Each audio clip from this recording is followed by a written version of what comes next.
Hello and welcome to my channel. We have some more awesome gifts from Toby and family. Now this one is a little Japanese Kiridashi knife or something like that. That's what it says right here. See? This is invisible ink here. But yeah, so those of you that can read Japanese will understand that. Let's see, I should probably hold it like this, huh? No. Thought they had it backwards. Anyway, what it is one of these little guys. It's a chisel grind. And a chisel grind comes in pretty handy when carving stuff. Because it's just, this is like nothing. And then you tip it up, you know, you can figure out how much of a shaving you want. Plus it's very sharp. It's got a nice tip on it. It's a lot like this there went a Mora went running out of its sheath.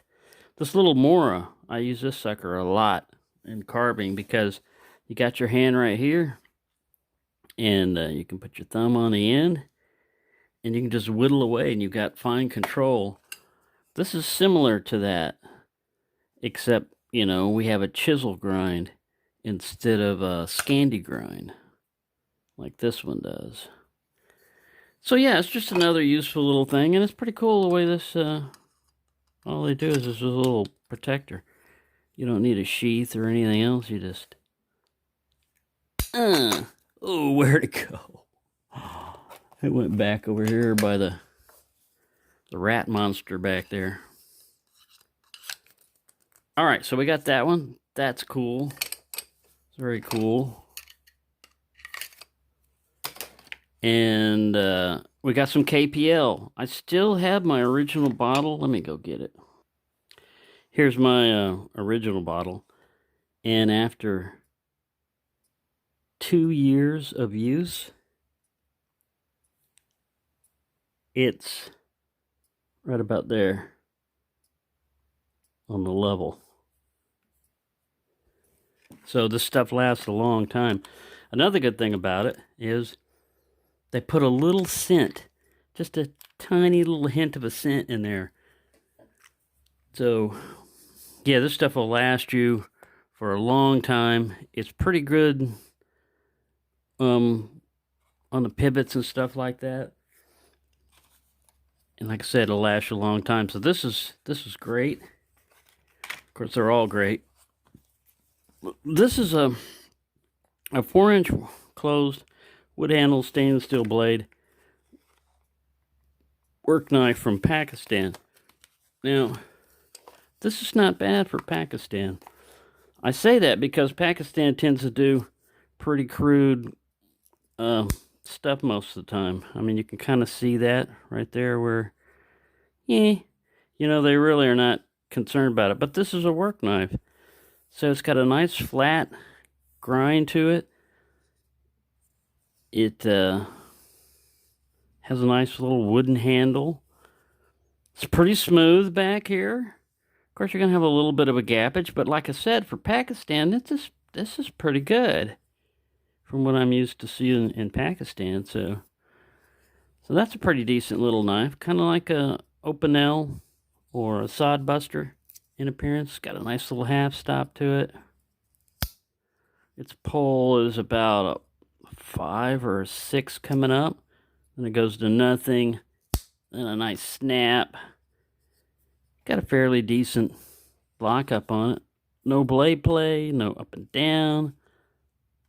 Takes quite a bit to break that.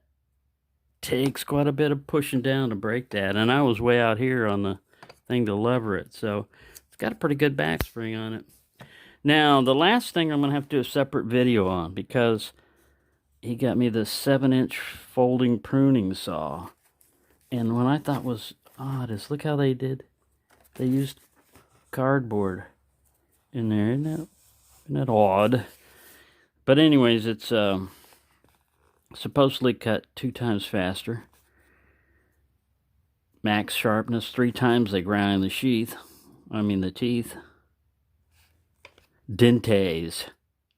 Recificados. Durable hardened steel, reduced bending and binding. Cuts up to 3-inch. So that's pretty cool. I'll have to do a separate one on that. I'll just show you right here what it is.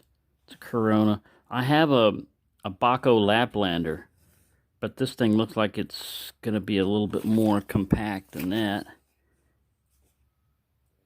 High carbon steel blades and everything else. All right. Now, one last thing I wanted to talk about is the rust locks. Now, in researching the rust lock, I wanted to find out about it, and it came out in the year 2000. Case started producing them in the year 2000. The designer was Tommy Hart. He was born in 1939 and died in 1999. It inspired by the jackknife pattern that had been retired for 40 years, and it's named after Case's founder, J. Russell Russ Case. So, in looking in the forums, the first thing I went to was some blade forums just to see what they had to say about rust lock. And most of the stuff was from 2018, 2019. They said it couldn't be opened one-handed. That they couldn't open them one-handed at all.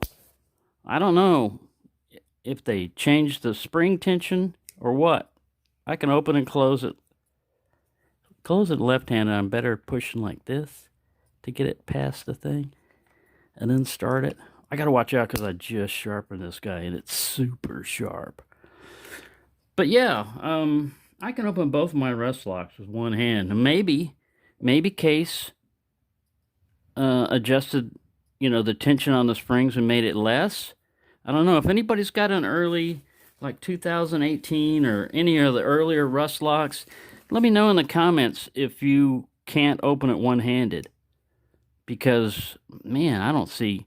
These people can't be that weak, I mean, I'm not Superman, but it's just like a thumb roll, It doesn't take a whole lot of a pressure to get that thing to work. And...